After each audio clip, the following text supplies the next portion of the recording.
looking forward to that game on Monday night. Browns-Eagles, also another critical game. Lions-Cowboys, a big game. The game of the week could be in the DMV with the Ravens and the Commanders. I love this game. Mike Hill, I love this game. Good Lord, do I love this game. What do you love most about it? I just love, the Mid-Atlantic having a rivalry, right? Mm-hmm. Potentially, and I know I'm saying a lot. I'm saying a mouthful, but I have. You can ask the guys across the way and to your right as well. I have bought completely in on Jayden Daniels. Yes. I am all the way in on him being the real deal, and I just love what's happening there. It feels real. It's infectious. It's something that a fan base there has not had for a while. I'm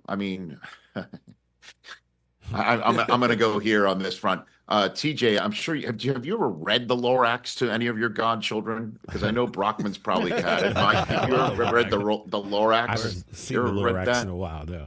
Okay, so yeah, this is when everything is kind of gone completely a mess, and now the green shoots are showing up again, and the land is becoming vibrant. That's the way I'm looking at the Commanders. The Onceler is now gone from the ownership suite, and here comes the Lorax. I don't know who's the Lorax. Lorax does look like Andy Reid, he does. Yeah, that's true. You know what I mean? But I don't know. Is Jaden Daniels the Lorax who just shows up and changes everything?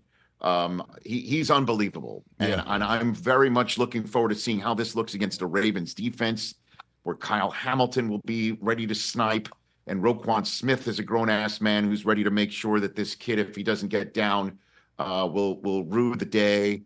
And there's Lamar, hopefully continuing on with that run game with Derrick Henry, and we'll see if the Commanders' defense can actually pack its big boy pants that I don't think a lot of people think they've been forced to, because Jayden Daniels has been playing from the lead quite a bit. So we'll find out. I'm with you, Mike Hill. This one is something that speaks to me. Brian Robinson Jr. also, right, with Austin Eckler. That run game is for real with Washington as well. I'm fired up for it. Yeah, shout out to Dan Quinn. And you made a good point, man. The ownership, I think sometimes the culture makes a huge difference when it comes to a football team. And people aren't talking about the culture of the Commanders now because they are under new ownership. And that Dan Quinn helps a lot. Don't get me wrong, new head coach coming in there or whatnot. And then Jayden Daniels just been outstanding. The comparisons, and obviously this is what we do in our business sometimes. But I think sometimes we get a little lazy. Like the comparisons, he's a black quarterback, he's a running quarterback, he's got a good arm or whatever. Lamar and Jayden don't even like the comparisons. Are we a little lazy when it comes to the comparisons of just automatically saying, well, Jayden Daniels is the next Lamar Jackson, like the same thing we did with Lamar Jackson, he's the next Michael Vick? Well, I don't know. I think, in all honesty, I've only compared Jayden Daniels to himself. He just seems really unique to me, like he really, and that's all I heard in Detroit and leading up to the draft in Detroit, is that Jayden Daniels was the most pro-ready quarterback that's coming into the professional ranks this year, and he certainly has borne that out.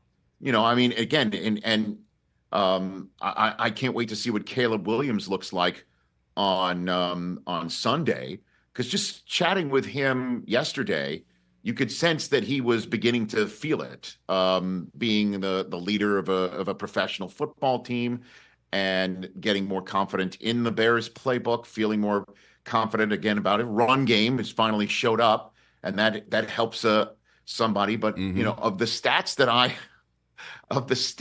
I saw about Caleb Williams leading into this game, this one jumped out at me, guys. Here it is. I wrote it down on my board. I'll read it to you here. He is the only quarterback of the common draft era since 1967, the only quarterback taken number 1 overall to have a winning record through 5 weeks. What? Of his rookie season. Hold on. Say it again. Just run that down again. Caleb Williams. Oh, wow. Is the only quarterback taken number 1 overall in the common draft era since 1967.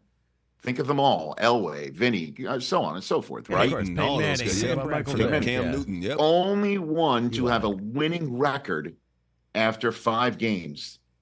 There are 27 others who came before him that could not make that claim. And I saw that. I literally had to write it down and say it out loud.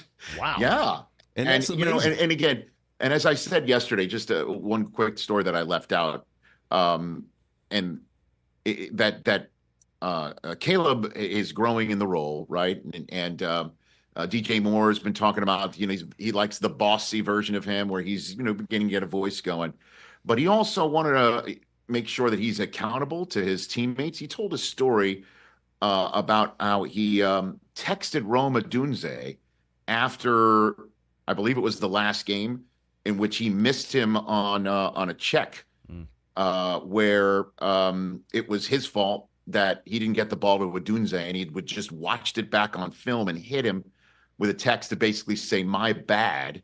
I followed up by saying, so you're watching film and that's what's happening? And he said, yeah, but it also fully admit he told him before the game, leading up to the game that week, that if I check to this play, I'm going to throw you the ball for a touchdown. So he's calling his shot with the check down.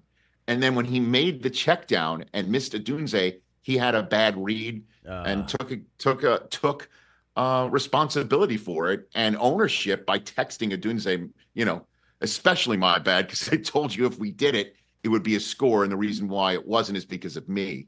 And I thought that was a pretty interesting story to hear about Caleb Williams. Catch the Rich Eisen Show every single day on the Roku Channel, 12 to 3 Eastern, for free.